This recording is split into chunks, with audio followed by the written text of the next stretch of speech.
여러분 안녕하세요. 만나서 반갑습니다. 한국사 강사 성하연입니다. 자, 우리 이번 시간에는요. 조선의 건국과 체제 정비로 같이 한번 좀 가보도록 할게요. 여기도 수능에 잘 나오는 부분 중에 하나겠죠? 먼저 우리 조선의 건국과 발전부터 좀 가보도록 하겠습니다. 자, 조선은요. 고려 말에 신진사대부와 신흥 무인 세력이 힘을 합쳐서 세운 나라라고 할 수 있겠죠? 어떤 사건부터 우리가 그러면 조선의 건국으로 보아야 할까요? 바로 우리는 주로 위화도 회군에서부터 그 시작점을 찾고 있습니다.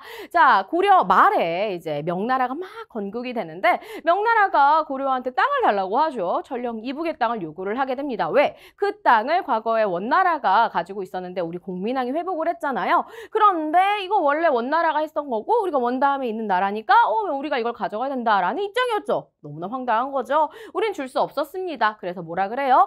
우리가 먼저 이제 만들어진 저 명나라를 치자, 요동을 정벌하러 가자라고 얘기를 했던 거죠. 그래서 이성계를 보내는데 이성계는 별로 사실 좋아하지 않았습니다. 사불가론이라는 걸 내세웠었죠.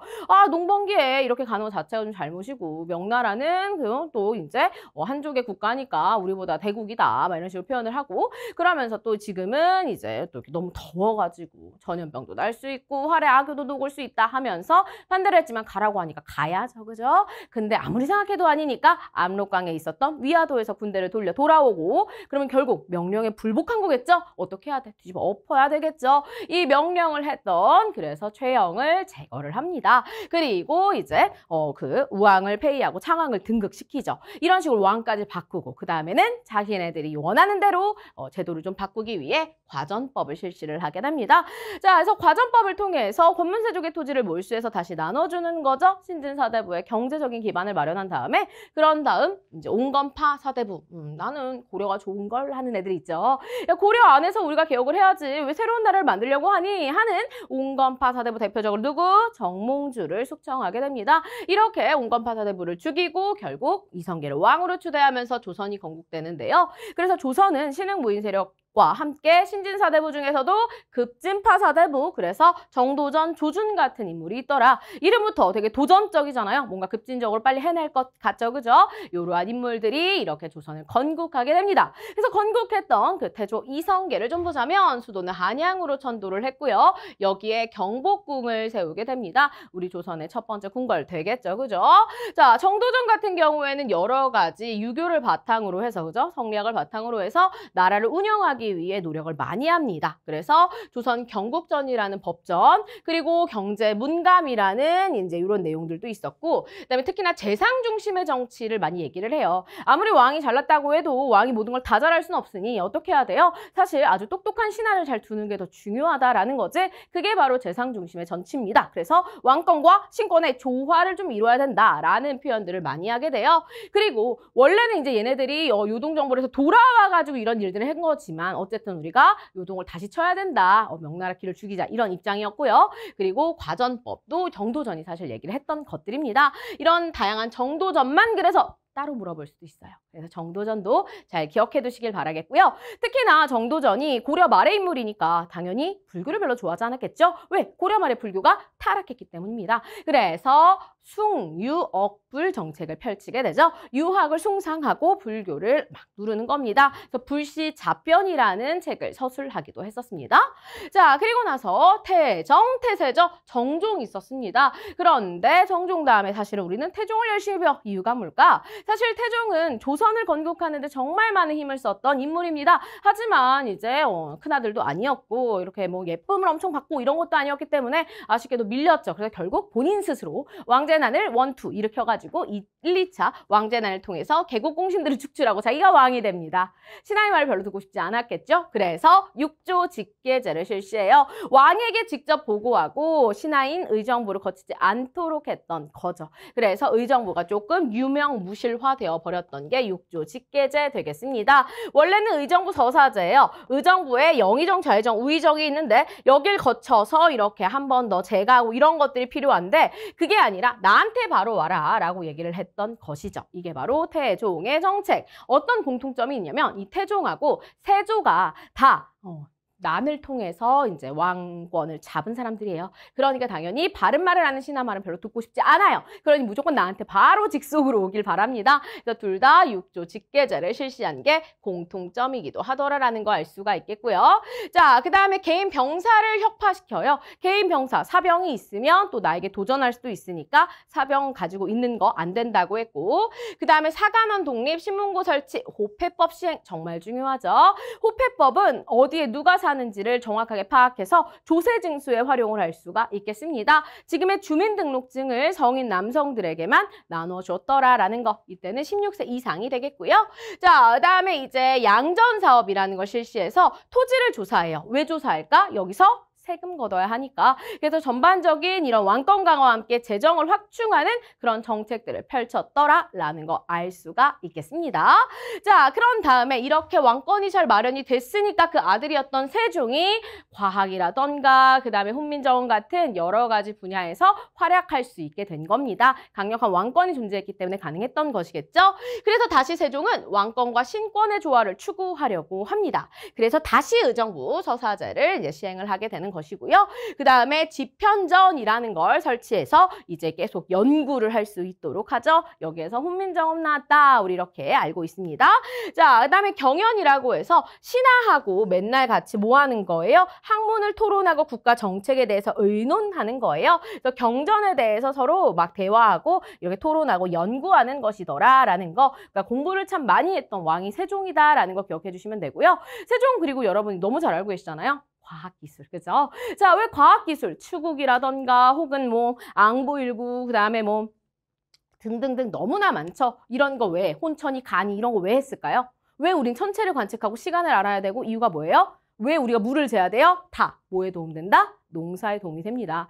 당시 우리 조선은 당연히 농업사회였고요. 농업사회에서 가장 중요한 건 농사가 잘 되는 거잖아요. 언제 농사가 잘 될지 안 될지를 알아야 또 대비를 할 수 있는 것이기 때문에 이런 것들을 위해서 적절한 시기를 잘 파악해야 되고 물의 양도 파악해야 되고 했습니다. 그래서 이러한 농민들을 위한, 즉 백성들을 위한 과학기술을 발전시켰던 게 또 세종이더라라는 거. 그럼 세종이 정말 이런 것만 잘했을까? 아니죠. 세종은 국방도 잘해요. 이 당시에 이제 여진족들이 자꾸 국경에 와서 난리치니까 사군 육진을 개척하게 됩니다. 최윤덕과 김종서라는 사람을 보내서 이렇게 확실하게 우리 국가의 경계를 마련을 하죠. 그래서 조선 때 압록강부터 두만강까지의 그 경계를 명확하게 마련했던 인물이 또 세종입니다. 그러니까 세종은 진짜 정말 팔방미인 같은 인물이라고 할 수가 있겠죠. 여러 분야에서 많은 활약을 펼쳤다라는 거 기억해 주시면 좋겠습니다. 자, 그렇다면 그 다음에 이제 좀 아쉬운 점은 세종이 좀 오래 살았고, 그래서 그 다음 왕이 문종이 오래 이제 하지 못하고 이제 일찍 죽어요. 그러다 보니까 아들이었던 단종이 하는데 그래서 결국에는 삼촌한테 뺏기죠. 그게 바로 세조가 되겠습니다. 세조도 결국 세종의 아들이에요.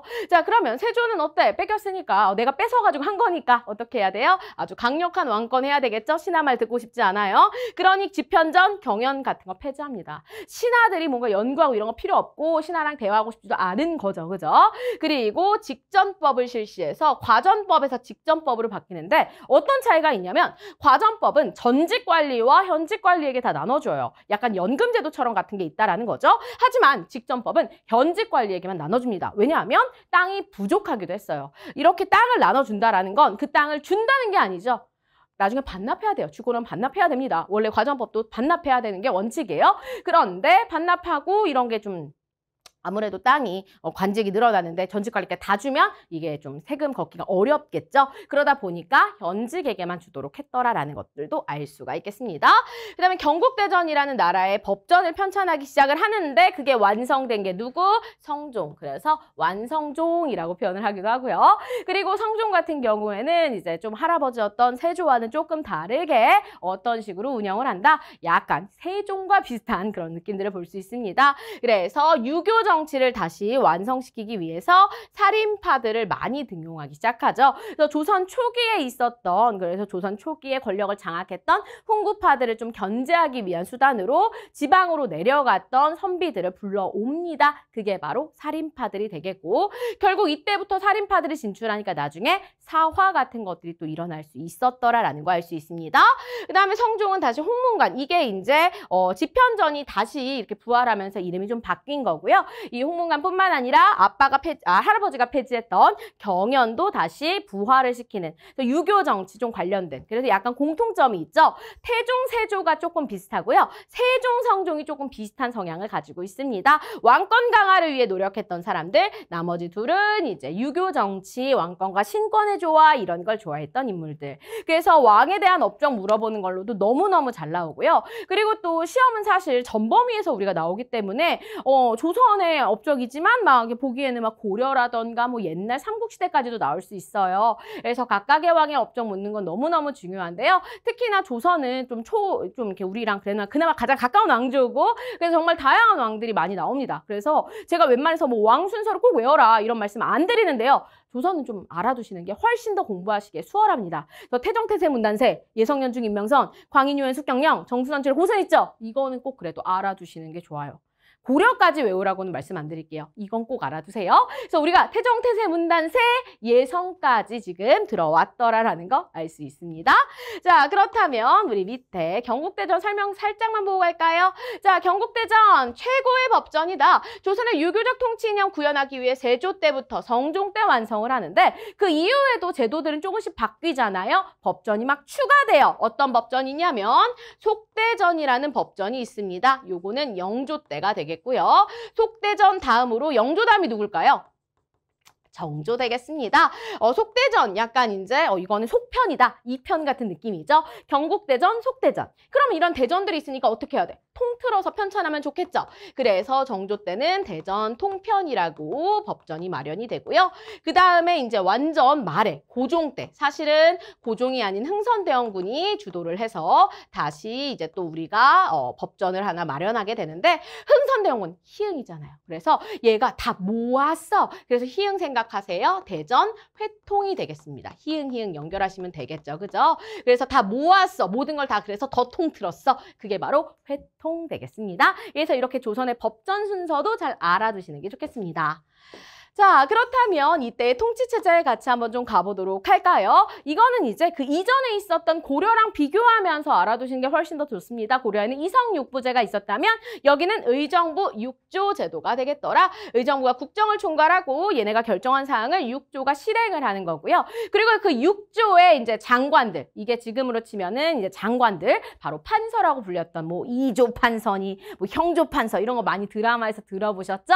지금으로 치면 장관 같은 것들 다 여기에 포함이 되어져 있다라는 거고요. 그리고 또 이제 감찰기관이 있어요. 일 잘하는지 감시하는 거죠. 그래서 우리가 언론기관이다라고도 표현을 합니다. 자, 우리가 이렇게 공무원들 잘 뽑아놨는데 일 잘하는지 감시하잖아요. 요새도 우리가 신문이라던가 뉴스 같은 걸 통해서 이런 거 들을 수 있어요. 그죠? 이때 그런 역할을 한 게 누구냐? 사헌부 사관원 홍문관 되겠습니다. 그래서 사헌부 같은 경우에는 관리들 일 잘하는지 감찰하는 역할, 간쟁, 사관원 바른말하는 겁니다. 왕에게.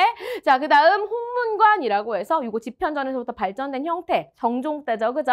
그래서 학술과 경연, 그래서 왕에게 이 경연을 통해서 또 바른 말을 전해줄 수도 있고 계속적으로 관리들을 공부시키는 역할을 담당하기 때문에 이런 것들이 감찰하는 기관, 언론기관이다라고 해요. 그래서 매우 중요한 친구들입니다. 사실 엄청 높은 관직은 아니에요. 하지만 나라를 이제 좀 이렇게 조절해주는데 중요한 역할이라 여기에 누가 많이 들어와? 성종 때 사림들이 많이 진출을 합니다. 그러면서 이들이 이런 걸 통해서 훈구파를 자꾸 공격하죠. 훈구파 화나겠죠? 그래서 결국에는요, 사화가 일어나게 되고 4차례나 일어나게 됩니다. 자, 그 다음 왕권 강화 기간, 왕 밑에 있는 왕명을 출납하는 승정원, 그리고 국가의 중죄인들, 특히나 뭐 역적이라던가 이런 사람들 처벌하는 의금부로 압송하라, 뭐 이런 표현들 들어보셨죠? 의금부 되겠습니다. 예, 금부, 정부, 좀 다르죠, 그죠? 금부는 이렇게 잡아 가두는 거야. 금고 이렇게 하는 거죠, 그죠? 정부 뭐예요? 정치하는 곳입니다. 구분해주세요. 자, 히타로 춘추관, 예전에는 역사를 춘추라고 불렀기 때문에 그렇습니다. 춘추 전국 시대 때부터 이런 것들을 중국에서 역사서를 쓰면서 춘추라고 역사서를 처음에 이름을 해가지고 춘추라고 표현을 합니다. 자, 이거 말고도 우리 또 뭐가 있어요? 성균관이라고 교육제도도 있었죠, 그죠? 이거 나라별로 교육제도도 잘 알아두셔야 해요. 자, 예를 들어서 이제 우리가 통일신라에는 국학이 있었다. 기억하시고요. 그 다음 발해의 주자감, 고려에는 국자감, 그 다음 조선에는 성균관 이런 식으로 연결해 주시면 좋겠고요. 자, 지방제도 또 누구랑 구분해 주면 좋아요? 그렇지. 고려랑 구분해 주시는 게 좋겠죠? 자, 고려는 5도였다면 여기는 몇 도? 8도. 그래서 뭐? 관찰사를 파견하게 되었더라. 관찰사, 우리가 쉽게 이제 요 많이 볼 수 있는 그게 바로 관찰사예요. 여기에서 가장 지금으로 치면 뭐 도지사 같은 그러한 역할을 담당했다라는 거 기억해 주시면 되겠고요. 행정, 사법, 군사권을 가지고 있었습니다. 그래서 왕 대신에 이제 지방을 통치하는 거죠. 왕의 명령에 의해서 통치를 하게 됩니다.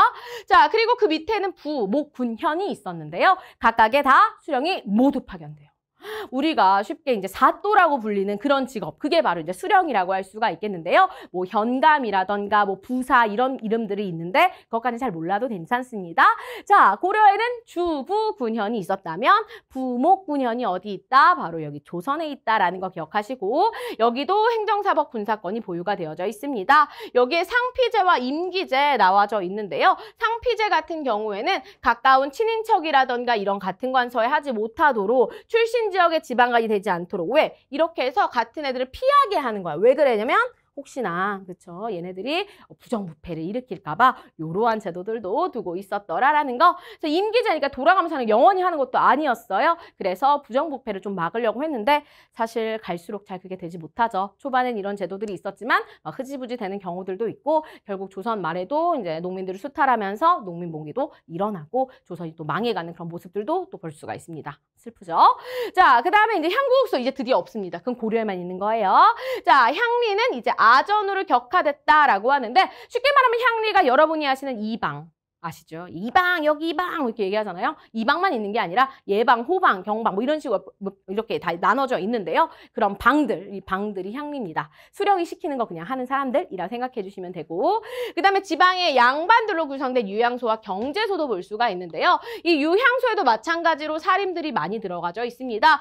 지방에는 양반들이 수령의 일 잘하는지 보좌해주기도 하고 이제 향리를 감찰하기도 하고 풍속을 교정하는 역할을 담당하기도 했더라라는 거고요. 경제소 같은 경우에는 이 유향소를 서로 통제하기 위해서 유향소와 정부 사이에 있는 그런 기관이 경제소입니다. 정확히 뭔지는 잘 모르더라도 이게 조선 거다라는 정도만 아셔도 괜찮습니다. 아시겠죠? 자, 그렇다면 우리 이번에는 과거제도로 같이 한번 가볼게요. 고려와 조선의 과거제도는 어떻게 다른가? 조선 같은 경우에는 문과와 무과와 잡과 있고 승과 없어요. 왜 그럴까요? 예, 숙류 억불 정책입니다. 불교 그렇게 별로 강조하지 않아요? 승과 더 이상 없습니다. 자, 과거는 3년마다 시행을 하고요. 특별할 때 별시를 시행하기도 합니다. 자, 양인이면 응시가 가능해. 즉 농민도 가능하지만 사실 쉽진 않죠. 농사 지느라 바쁜데 공부할 시간이 어디 있어요? 돈도 없겠죠? 자, 따라서 이렇게 조선시대에는 양인 이상이면 되지만 실질적으로는 거진 양반들이 응시를 많이 했고요. 자, 그리고 아예 제한이 되는 경우도 있어요. 이거 잘 봐주셔야 되겠죠. 탐관오리의 아들이나 제가 다시 이제 혼인한 사람의 아들이나 손자, 특히 설에게는 문과 응시를 제한해요. 그러니까 뭔 할 수 있어? 그렇지. 묵과는 그래도 할 수 있어. 라는 거 기억해 주셔야 됩니다. 그래서 첩의 아들의 경우에는 그랬더라라는 거 기억해 주실 필요가 있겠고요. 아까 말했던 상피제 여전히 여기 나와져 있고 그 다음에 서경제라고 해서 관리의 사인을 받아야 되는 그래서 오품위의 관리를 등용할 때 사관원과 사원부의 서명이 필요하기도 했더라라는 거 기억해 주시면 되겠습니다. 그래서 요거랑 관련해서 조선시대에 관련된 이렇게 제도들이 나올 수도 있겠는데요. 통치체제들 잘 보시면서 뭐 사원부, 사관원, 홍문관이나 의정부 같은 게 나오면 아 조선이구나로 연결하실 수 있으시면 되겠습니다. 자, 그러면 교육제도로 같이 한번 가보도록 하겠습니다. 조선에는 성균관이 있었죠. 각 시기별로 어떤 학교에 있는지 구분 잘 해주시고요. 최고 교육기관, 유학을 가르치는 그래서 어떻게 입학할 수 있는데요. 지금의 수능처럼 시험 봐야 되겠죠. 바로 속과라는 시험에 합격을 해야 됩니다. 문과가 크게 두 가지로 나누어져 있죠. 속과가 있고 대과가 있습니다. 속과에 합격한 사람들이 열심히 성균관에 입학해서 더 공부해서 대과를 나아가게 돼요. 그러면 이 대과에서 합격을 합격을 해가지고 드디어 뭐가 되는 거야? 중앙관리로 진출을 할 수가 있게 됩니다. 이렇게 최고 교육기관이 바로 정중관이 되겠고, 그럼 이거 가기 전에는 뭘 하느냐? 자, 지방에는 향교, 중앙에, 서울에는 사부학당이 있었습니다. 따라서 한양에 이게 있었기 때문에 여기에서 생원이나 진사를 준비하기 위해서 열심히 공부를 하는 건데, 양인이면 입학이 가능합니다. 하지만 실질적으로는 거의 양반자들이 입학할 수밖에 없겠죠. 왜 그래요? 농민들은 돈이 없어요. 시간이 없어요. 자, 그리고 사부학당 왜 내부냐? 이렇게 동서남북 이렇게 4개 있어서, 동서남중 이렇게 4개 있어서 그렇고요. 그 다음에 향교 같은 경우에는 이제 지방에서 성현, 아주 성스럽고 현명한 사람들을 위해 제사를 지내기도 하고, 지방민들을 가르치는 역할, 중앙에서 교수라던가 이런 사람들이 파견이 돼서 가르치는 역할들을 담당하고 있었더라. 여기서 열심히 공부한 다음에 속과 시험 봐가지고 성균관 갈 수도 있는 거예요. 이렇게 지방 세력이 중앙으로 진출할 수도 있었더라라는 거 알 수 있고요. 자, 사립 같은 경우에 개인이 만든 거죠. 서당, 초등교육 주로 담당합니다. 천자문 이런 거 배우고요. 그 다음 서원, 우리나라의 선현이라던가 유학교육을 하는데, 이 서원이 나중에 사립의 아주 중요한 기반이 되더라라는 것까지 알아두시면 됩니다. 지방에 주로 이러한 서원들이 있어요. 지금으로 치면 학원 같은 거죠, 그죠? 그래서 이렇게 유학을 가르치는 역할들을 담당을 하게 됩니다. 자, 그다음에 군사제도 5, 5위, 영진군, 진관체제 등등이 있는데요. 사실 군사제도에 대해서는 그렇게 이 부분에 대해서 자세히 묻지는 않습니다. 나라별로 좀 그래도 구분은 해두시는 것 자체는 좋겠는데요. 이게 막 엄청 하나하나 자세히 나오진 않는다라는 거 알아두시고, 더 중요한 건 나중에 임진을 한 이유입니다. 임진을 한 이유에는 훈련도감이라던가 어영청, 총룡청 뭐 이런 식으로 해서 이제 우리가 이제 5군형이라는 제도를 좀 마련을 하게 돼요. 그게 훨씬 더 시험에 잘 나와요. 얘네들은 그냥 조선 거다 정도로만 그냥 알아두시면 되겠습니다. 자, 그러면 우리 같이 한번 관련 자료 읽어볼까요? 첫 번째 정도전의 재상론 나와져 있습니다. 자, 총재는 임금의 아름다운 점은 순종하고 나쁜 점은 바로잡으며 옳은 일은 받들고 옳지 않은 것은 막아 임금으로 하여금 대중의 경지에 이르게 해야 된대요. 그러므로 상이라 하니 곧 돕는다는 뜻이다. 재상은 돕는다는 뜻이다 이거예요. 자, 공평하게 해서 그 마땅함을 잃지 않도록 하고, 그래서 뭐 관리를 하는, 그래서 재란 역할을 또 담당하기도 한다라는 내용 나오죠. 결국 뭐 하는 거야? 왕을 이렇게 뒷받침해주는 역할을 담당한다라는 거지. 재상이 그래서 되게 중요하다라는 것이고요. 자, 수도를 한양으로 천동 어느 왕일까요? 예, 바로 태조 되겠습니다. 조선이 건국되고 2년 뒤에 한양으로 천도하는데, 천도하면서 거기에다 궁궐 잘 만들어서 오게 되었더라라는 거 알 수가 있습니다. 자, 여기 도읍을 옮기고 나라를 세우는 곳에 대해 지리책을 살펴보니까 아주 좋은 땅으로 가야 된다라는 거지, 그치? 그게 어디야? 바로 한강이 있는 명당, 바로 여기가 조선이 된다라는 거 기억해 주시면 되겠습니다. 조선의 한양. 자, 그다음에 신문고 설치 나오죠. 신문고라는 건 억울한 백성들이 북치면서 얘기하는 거가 바로 신문고가 되겠는데요. 어느 왕 때? 태종 때 먼저 만들어지고요. 나중에 폐지가 됐다가 영조 때 다시 부활을 하기도 합니다. 그래서 이렇게 억울하면 이렇게 우리가 쳐가지고 얘기할 수 있는데, 사실 실질적으로 많이 할 수는 없었습니다. 자, 육조 직계제하면 태종 플러스 세조 되겠죠. 의정부에 서사를 나누어 육조에 귀속시켰다. 의정부가 관장한 거 별일 없더라. 유명무실화 되었습니다. 자, 의정부 서사제 세종 다시 이렇게 복귀를 했죠. 의정부에 다시 이제 품위를 해서 의정부가 이제 가부를 헤아린 뒤에 할지 말지, 그런 다음 왕에게 아뢰어서 전지를 받아서 다시 시행을 하라. 중간에 한번 의정부가 검토를 잘 해야 된다라는 거겠죠. 자, 그다음에 3사의 역할 나와져 있습니다. 대가는 마땅히 위엄과 명망을 우선해야 되고 단핵은 뒤에 해야 된다 등등 나와져 있는데요. 여기 보면 어떤 내용 나와져 있냐면, 간관의 지위는 낮지만 직무는 재산과 대등하다라는 내용. 그만큼 뭐 높은 관직은 아니지만 아주 중요한 관직이었다라는 것도 한번 우리가 볼 수가 있겠습니다. 자, 중등교육기관 향교도 나와져 있죠. 주, 부, 군, 현에 이렇게 학교를 설치를 했어요. 수령을 보내 제사를 받들게 하고 교수를 두어 가르침을 하게 했다. 그래서 가르치기 위해서 이렇게 향교를 지방에 두었다. 중앙에는요, 사부학당 기억해 주세요. 자, 과거 응시 자격 한번 볼까요? 시험은 원래 3년에 한 번씩 보는 게 원래 정규적인 시험이었습니다. 식년시라고도 표현하고요. 특별할 때 별시도 있습니다. 그래서 시험 전년에 초시 보고 그 다음에 시험 당일 복시를 봐가지고 그래서 문과는 통운대부 이하가 이제 응시하고 무과도 같다. 자, 죄를 범해서 영구히 임용할 수 없게 된 장래 아들, 탐관오리요. 자, 그 다음 제가하거나 실행한 부녀의 아들이나 손자, 서얼은 문과나 생원 징사시에 응사할 수 없다. 얘네들은 그러니까 주로 그래서 뭐를 해? 무과에 응시를 하게 됩니다. 자, 그 다음에 이제 도에 살고 있지 않은 자 이런 사람들도 뭐 어쩔 수 없다 이런 내용이 나와져 있는데 중요한 건 3년에 한 번씩 보고요. 누가 할 수 없는지 정도 기억해 두시면 됩니다. 주로 서얼이 응시가 안 됐다라는 내용이 가장 잘 나옵니다. 자, 그렇다면 우리 개념 확인하기 같이 한번 볼게요. 첫 번째, 태종은 6조가 국왕에게 직접, 그래서 우리가 이걸 뭐라 그래요? 6조 직계제라고 하죠. 6조를 직접 관리하는 제도가 되겠습니다. 태종과 세조 기억해 주셔야 되겠죠. 자, 성종은 조선의 기본 법전이 된 이걸 완성시켰죠. 뭐예요? 경국대전. 그러면 경국대전 누가 먼저 만들기 시작해요? 세조 되겠습니다. 자, 조선은 지방관으로 각 도에 뭐를 파견해? 관찰사를 파견을 했겠죠. 그래서 관찰사 잘 기억해 주시고요. 9년에는 수령, 우리가 쉽게 사또라고 불리는 수령이 파견이 됩니다. 모든 9년이에요. 뭐랑 달라요? 고려랑은 달라요. 고려는 주현에만 파견되고 속현은 파견되지 않아서 속현은 향리가 담당하는데 주현보다 속현이 더 많았었죠. 그래서 완벽한 중앙 집권이라 보긴 어렵지만 조선은 다 파견이 됐다라는 거 알 수 있습니다. 자, 그러면 조선의 과거는 어떻게 구성되어져 있어요? 크게 문과와 무과, 잡과 있고 승과 없습니다.